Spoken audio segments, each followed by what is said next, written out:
पुणे महानगरपालिकेचे भाजपचे नगरसेवक आणि सभागृह नेता गणेश बीडकर यांनी राज्य संघटनेबद्दल बेताल वक्तव्य केले। या गोष्टीचा निषेध म्हणून वंचित बहुजन आघाडी नांदगाव खंडेश्वर तालुक्यातर्फे तहसीलदार यांना निवेदन देण्यात आले। राज्य संघटना ही अरबी समुद्रात बुडवा असे बेताल वक्तव्य करत त्या वक्तव्याचा सर्वत्र निषेध होत असून भाजप नगरसेवक गणेश बीडकर यांच्यावर कडक कारवाई करून देशद्रोहाचा गुन्हा दाखल करण्यात यावा अशी मागणी वंचित बहुजन आघाडी नांदगाव खंडेश्वर तालुक्याच्या वतीने करण्यात आली। यावेळी वंचित बहुजन आघाडी नांदगाव खंडेश्वरचे ज्येष्ठ नेते आनंदराव खडसे, धामणगाव विधानसभा अध्यक्ष लालचंद इंगोले, अनिल कुंबळवार, निलेश इंगोले, सागर गोंडाने, मोहम्मद नाशिर, नांदगाव खंडेश्वर अध्यक्ष अशोक सवाई, बंडू सोनवणे, प्रदीप थोरात, वंचित बहुजन आघाडीचे कार्यकर्ते मोठ्या प्रमाणात उपस्थित होते। गणेश बीडकर याने जे डॉक्टर बाबासाहेब आंबेडकरांनी जे लिहिलेली जे राज्यघटना आहे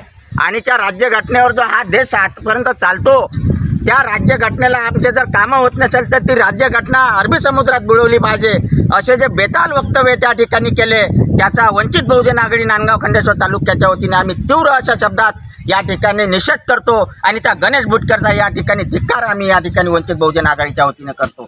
उत्तम ब्राह्मणवाडेसह उमेश चव्हाण, विदर्भ न्यूज, नांदगाव खंडेश्वर।